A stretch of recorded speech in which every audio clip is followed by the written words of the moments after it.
Bonsoir à toutes et à tous et bienvenue dans ce journal. Radiation d'électeurs décédés, création de 1000 nouveaux lieux de recensement, la révision de la liste électorale démarre dans 2 semaines et les nouveautés ont été présentées aux acteurs politiques ce mercredi. Bonne nouvelle pour les usagers de Bingerville, le prolongement du boulevard Germain-Kofi-Gadot avance bien avec 35% des travaux déjà réalisés. Et puis, nouvelle tragédie liée aux violences entre factions de la FESI. Un décès et des arrestations suivies, dont celui du secrétaire général de la Fédération. Réaction à Abidjan à suivre. La prochaine élection présidentielle se prépare avec la révision de la liste électorale. À partir du 19 octobre, la CEI va entamer ce processus. Aujourd'hui, son président Ibrahim Kuber Coulibaly a rencontré les partis politiques afin de présenter les nouveautés, les détails de Timé Danger et de Tanguy Kona. Présidium de la CEI, commission électorale indépendante et acteurs des partis et groupements politiques du pays, à nouveau face à face. Au cœur de la nouvelle rencontre d'échange, la révision de la liste électorale. Une opération qui débute le 19 octobre prochain. Avant, les innovations du recensement électoral, dans quelques 2 semaines, sont déclinées. Ceux qui n'ont pas 18 ans au moment de l'enrôlement, mais qui l'auront avant la publication de la liste provisoire, qui se fera en mars 2025, si vous avez 18 ans avant le 1er mars 2025, même si vous n'avez pas 18 ans au moment où vous venez vous enrôler, vous pouvez vous faire enrôler pour ratisser l'âge. En ce qui concerne la radiation des électeurs décédés, contrairement au mode opératoire habituel, où cette opération intervenait lors du contentieux, la CEI a décidé de l'étendre à l'étape de collecte des données. Toutes les requêtes de radiation des électeurs supposés décédés sont donc dorénavant recevables à l'ouverture de nos guichets sur présentation des documents justificatifs. Pour mener à bien l'opération, au titre de l'année 2024, plusieurs facilités sont également énoncées. Sur la liste, la gratuité de la délivrance des certificats de nationalité des requérants. Un autre effort à mettre à profit pour mobiliser toutes les parties prenantes à l'effet de réussir à capter environ 4 500 000 nouveaux majeurs et autres non inscrits à ce jour sur le fichier électoral. Tous les jeunes que vous allez voir, s'ils ne viennent pas s'inscrire, ce n'est pas parce que c'est cher, c'est parce que tout simplement, ils ne considèrent pas ça comme intéressant pour eux. Voilà pourquoi, ensemble, nous devons œuvrer à les intéresser à la matière électorale. Face à ce plaidoyer au présidium de la CEI et les innovations énumérées, des participants se prononcent. Nous saluons également la décision de mettre fin ou de suspendre l'enrôlement par Internet en ligne, qui est l'une des solutions à la transhumance donc, des électeurs, parce que c'est un phénomène qui vient dénaturer la structure de la liste électorale dans certaines localités. Et donc, nous avions décidé de lutter contre ce phénomène. Et aujourd'hui, l'une des mesures que vient de prendre la CEI permettra de réduire cet état de fait. On doit nous permettre de prendre l'annonce de nécrologie du journal pour venir attester que le président Henri Konan Bédié a décédé, qu'il est toujours sur la liste, que le général Wassina Koné a décédé et qu'il est toujours sur la liste, que Marie-Louise Asseux a décédé, qu'elle est toujours sur la liste. Et qui encore qu'on ne sait pas et qu'est-ce qu'on en fait? C'est là le problème. On nous dit qu'on a mis un organisme en place qui va travailler sur la question. Il faudrait que cet organisme travaille. Opération d'actualisation des données personnelles des électeurs, la révision de la liste électorale consiste en l'inscription des nouveaux majeurs, ivoiriens âgés de 18 ans révolus, et en la radiation des personnes décédées, indûment inscrites, qui ont perdu la qualité d'électeurs et les électeurs dont la radiation a été ordonnée par décision de l'autorité compétente. Et le prolongement du boulevard Germain-Kofi-Gadot à Bingerville avance bien. Lors d'une visite de chantier, le ministre de l'Équipement a annoncé que 35% des travaux étaient réalisés. Ce boulevard long de 11 km et d'une valeur de plus de 64 milliards de francs CFA va relier Bingerville à Cocody. Le constat de Salif Yalekwe et de Cheikh Bleu. Bingerville-Fékessé, cet après-midi. Le ministre de l'Équipement et de l'Entretien routier Dr Amédée Kofi Kwaku est sur les lieux pour s'imprégner de l'état d'avancement du prolongement de l'ex-boulevard Mitterrand, rebaptisé Germain Kofi Gado, du nom de l'ancien grand chancelier de la Côte d'Ivoire. Une visite qui le conduit sur plusieurs sections, notamment le carrefour d'Akandjé, au tribunal de Bingerville. Au terme de ce rendez-vous d'environ 2 heures, le ministre en charge de l'entretien routier repart satisfait de l'état d'avancement. La ville d'Abidjan s'agrandit et Bingerville est l'une des zones où il y a beaucoup de construction. Pour ceux qui habitent du côté de Bingerville, c'est la classe moyenne ivoirienne. Pour aller au plateau, très souvent, ceux qui sont après le marché de Bingerville sont obligés de quitter chez eux 2 fois à 3 heures du matin. Donc ça implique beaucoup de contraintes. Et le soir, pour rentrer chez eux à la maison, c'est très compliqué. C'est pour ça que le président de la République a souhaité qu'on fasse cette autoroute de contournement. Le projet lui-même fait autour de 11 km et demi, avec près de 11 km de voirie dans Bingerville, pour permettre donc d'accéder aux hôpitaux, aux différents lieux importants donc, de la commune de Bingerville. C'est un projet qui globalement tourne autour de 64 milliards. Actuellement, nous avons un avancement qui est correct au-delà de 35%. Le chantier va finir en 2026, ils ont 24 mois, nous sommes satisfaits. Mais ce qu'il faut noter, c'est qu'il y a une partie qui est en 2x3 voies et une autre partie qui est en 2x2 voies. Mais comme nous avons l'emprise, nous allons voir avec M. le Premier ministre pour faire une voie un peu plus large. Cette voie de contournement va, entre autres, faciliter la circulation dans l'agglomération de Bingerville et inciter les camions de transport de marchandises à éviter le centre-ville. Il facilitera le trafic en direction des centres urbains de Cocody et d'Adjé. Le projet de la rocade Y4 progresse également. Côte d'Ivoire Énergie et la CIE sont à pied d'œuvre afin de déplacer le réseau de haute tension sur le tracé de cette voie de contournement. Focus sur le segment Atinguier-PK24 sur l'autoroute du Nord avec Pierre Dipomélin et Chèque Bleu. La voie de contournement Y4 poursuit son tracé jusqu'à sa connexion à l'autoroute du Nord. Mais avant l'embranchement, des pylônes qui portent des câbles haute tension font obstruction. PK24 Atinguier. Une dizaine de techniciens travaillent à déplacer les pylônes. Une opération délicate qui allie diverses compétences, dont une synergie d'action de Côte d'Ivoire Énergie et la compagnie ivoirienne d'électricité. On avait juste un pylône là qui obstruait la voie de la Y4 comme on peut le constater. Et puis juste derrière nous, on avait aussi un autre pylône aussi qui est tout juste en plein milieu de la voie. Donc il a fallu déplacer ces pylônes-là, construire de nouveaux pylônes. Donc on peut voir la construction de 2 nouveaux pylônes. On a ce pylône tout au fond là qui a été construit. Et puis on a ce pylône aussi juste là qui vient d'être construit aussi. Donc ce qui permet de libérer toute la voie de la Y4. L'un des défis de cette opération est de faire en sorte que la fourniture d'électricité ne soit pas perturbée. Et sur la question, le directeur régional en charge du transport d'énergie à la CIE rassure. Il faut dire que la CIE a pris toutes les dispositions idoines pour que la population ne puisse pas subir des avaries concernant la qualité de l'électricité. Et c'est pour ça que les travaux sont déroulés en 2 phases. Nous avons démarré déjà avec la ligne que vous voyez là sur la voie Abobo PK241. Et ensuite, nous démarrons la 2e phase de ce projet-là pour que la clientèle ne puisse pas ressentir d'éventuelles perturbations.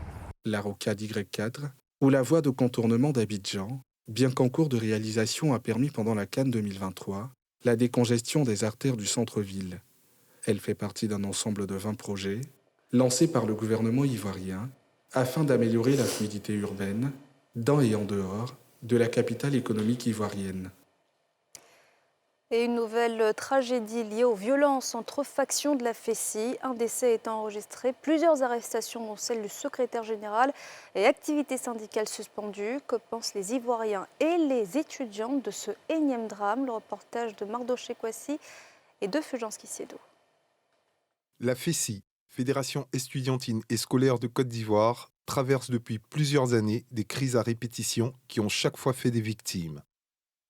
De Thierry Zébier en 1991 à Déagoué Ziggy Mars Aubin dans la nuit du dimanche 29 au lundi 30 septembre dernier, Ce sont plusieurs étudiants qui ont trouvé la mort lors des crises successives survenues entre factions de la FESI.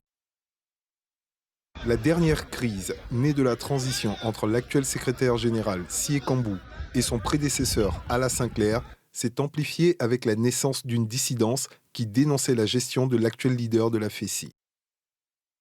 L'étudiant en Master 2 d'anglais surnommé Général Sorcier, principal opposant à Kamboussier, aurait été assassiné par des hommes envoyés par ce dernier pour le neutraliser. Au cours de l'enquête ouverte suite à ces faits, le nommé Sidibé Abdul Karim, se disant agent de renseignement et qui serait proche de Kamboussier, a été interpellé par la gendarmerie et mis à la disposition de la section recherche d'Abidjan.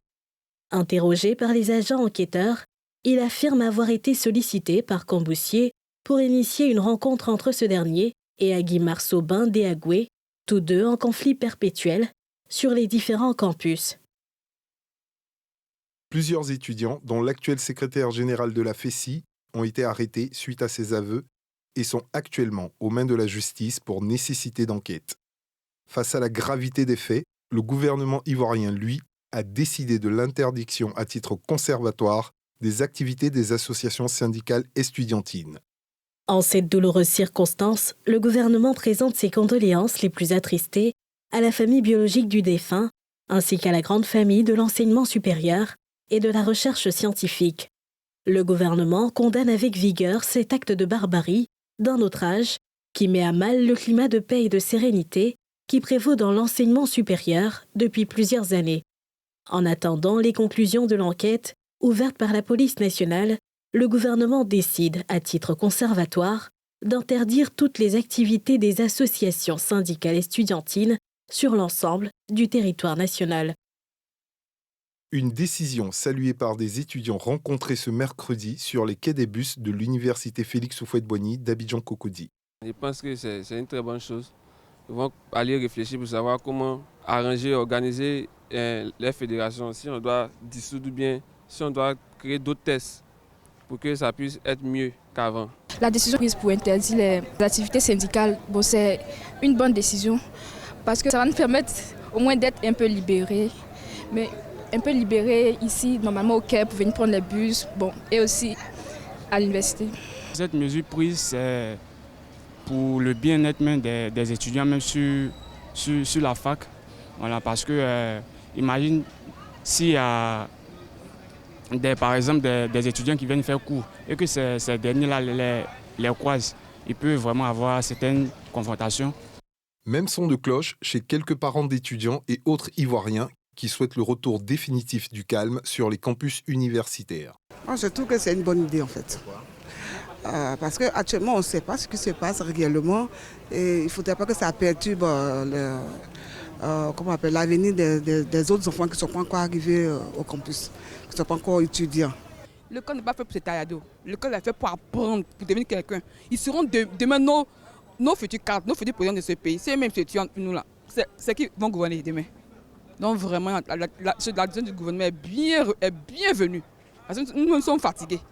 Est-ce que le fait qu'on prenne cette décision va pas être un moyen de pouvoir museler, on va dire, l'ensemble des syndicats, des étudiants? Donc c'est ce qui se fait. Sinon, je trouve que dans l'ensemble, je ne vais pas dire que je trouve ça mauvaise, mais je pense qu'avant de prendre une décision, généralement, il faut approcher ces structures-là pour comprendre qu'est-ce qui pousse généralement à mener à ces genres de choses, de drames en quelque sorte.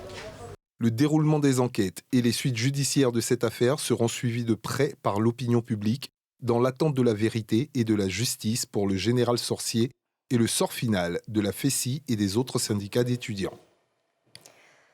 C'est une première historique en Côte d'Ivoire. Une femme prend la tête de l'Ordre des avocats. Florence Lohan-Messan succède au bâtonnier Claude Maintenon. La passation de charge a eu lieu à la Maison des avocats en présence de prestigieux invités du monde judiciaire ivoirien. Le reportage de Moussani Kema et de Tanguy Conin. Vous voici investi dans vos charges. Je ne vous envie pas. Je ne vous envie pas. Et je vous dis bon courage. Maître Lohan-Messan est désormais la première femme bâtonnière de Côte d'Ivoire. Avocate depuis 1996, elle succède à Maître Claude Maintenon, dont elle a salué le travail abattu avant d'affirmer son engagement à hisser pendant les 3 prochaines années les couleurs de l'institution judiciaire. Je suis émue et reconnaissante. Émue pour le moment historique que représente la cession pour la première fois d'une femme à cette fonction. L'émotion est également présente en pensant au chemin parcouru. Ce chemin, je le dois à des confrères qui m'ont permis de devenir celle que modestement je suis aujourd'hui. Par une nation inclusive et participative de tous les avocats sans exclusive, j'entends mettre en œuvre le programme pour lequel vous m'avez élu.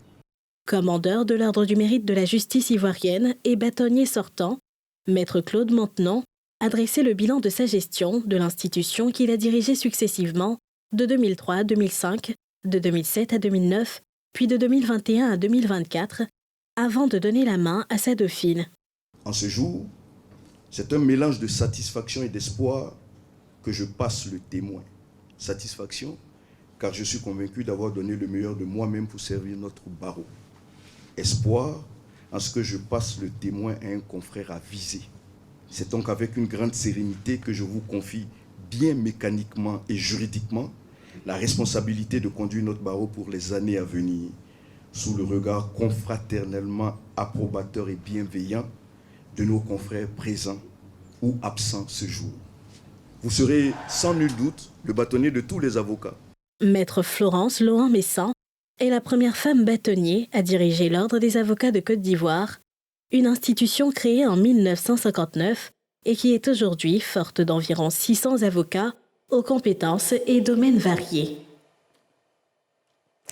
Santé à présent, depuis plusieurs mois, la Côte d'Ivoire fait face à la peste porcine africaine, une maladie qui décime les élevages de porcs. Plus de 80 000 bêtes ont été abattues afin de freiner la propagation du virus et les désinfections se poursuivent, comme nous le montrent Moussani Kema et Tanguy Conan dans ce reportage.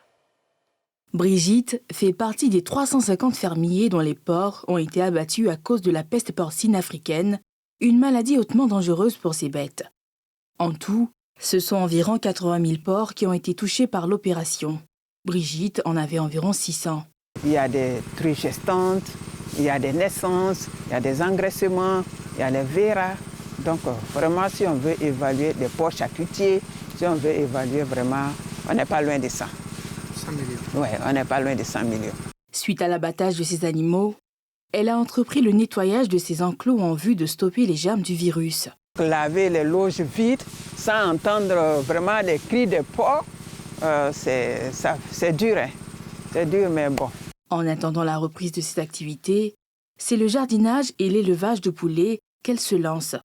Tout comme Brigitte, ils sont nombreux ces fermiers qui ont dû abattre leurs porcs, comme ici au kilomètre 17, dans la commune de Yopougon.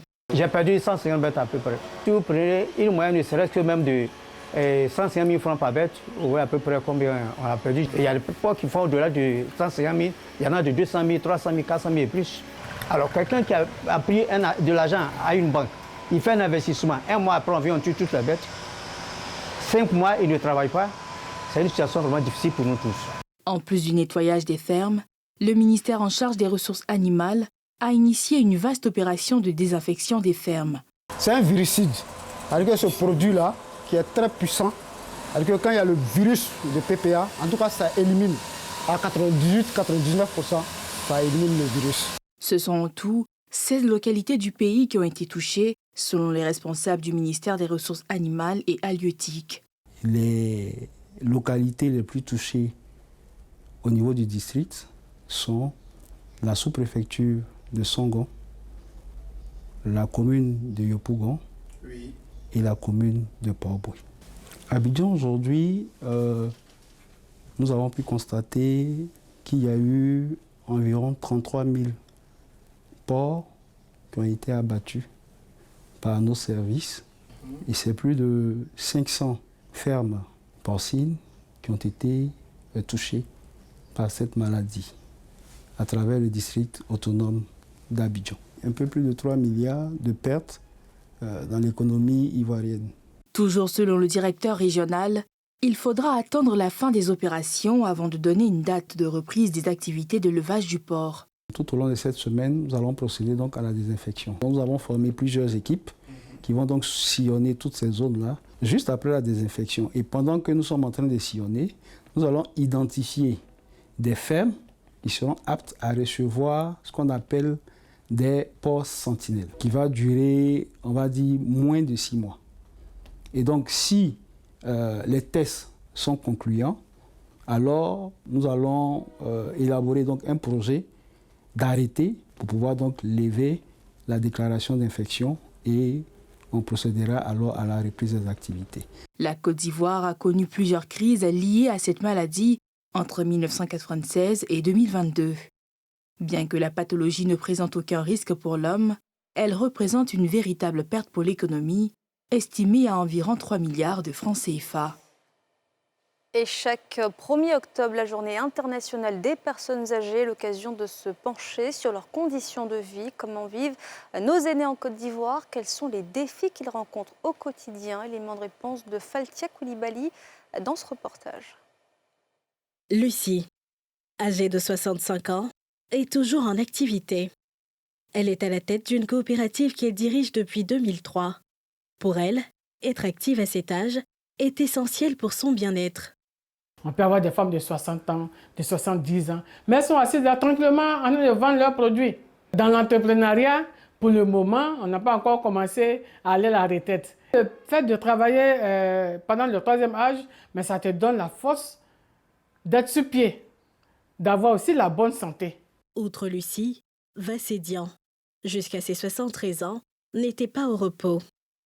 Il y a 6 mois, il était le responsable du foncier rural de son village, à Séguéla. Aujourd'hui, 74 ans et à la retraite depuis 2003, il consacre ses journées au repos. À part la sollicitation des parents pour m'occuper du foncier rural chez moi, quand on a travaillé pendant 41 ans, il y a de quoi se reposer. Après 30 ans à la télévision, je suis allé travailler encore 11 ans au Conseil général, toujours dans la communication. Tous les matins, je fais du sport. Être actif à un certain âge avancé n'est pas évident pour tout le monde. Marietou, 74 ans, autrefois commerçante. Aujourd'hui, le poids de l'âge l'a rendue dépendante de l'aide des autres. Ça fait quelques années, on dit que je souffre de diabète. Ah, oui, il y a diabète, il y a tension aussi. Chaque 3 mois, je vais à l'hôpital. Mes pieds, mes nerfs me faisaient mal avant. Souvent, on m'attrape. Le neurologue m'a dit qu'il voulait m'opérer le dos. Maintenant qu'on dit que j'ai diabète et puis tension, il faut que je maigrisse. Elle arrive à se maintenir elle-même. Elle se lève maintenant. Quand je veux l'attraper, elle me dit laisse-moi, je vais faire un effort moi-même un peu. Les maladies liées au vieillissement, comme le diabète, les maladies cardiovasculaires, touchent de plus en plus de personnes en cessation d'activité. Les personnes du 3e âge vivent des difficultés en rapport avec les facteurs de risque cardiovasculaires, donc l'hypertension artérielle, le diabète, les maladies rhumatologiques, notamment l'arthrose, et surtout les maladies dégénératives telles que la maladie d'Alzheimer, les cancers. Ces maladies se préviennent depuis l'âge adulte. C'est de suivre, c'est de prévenir ces facteurs de risque. Maintenant, quand ces facteurs de risque sont déjà déclarés, il faut un bon suivi. Depuis 2014, le 1er octobre de chaque année est célébrée la Journée internationale pour les personnes âgées.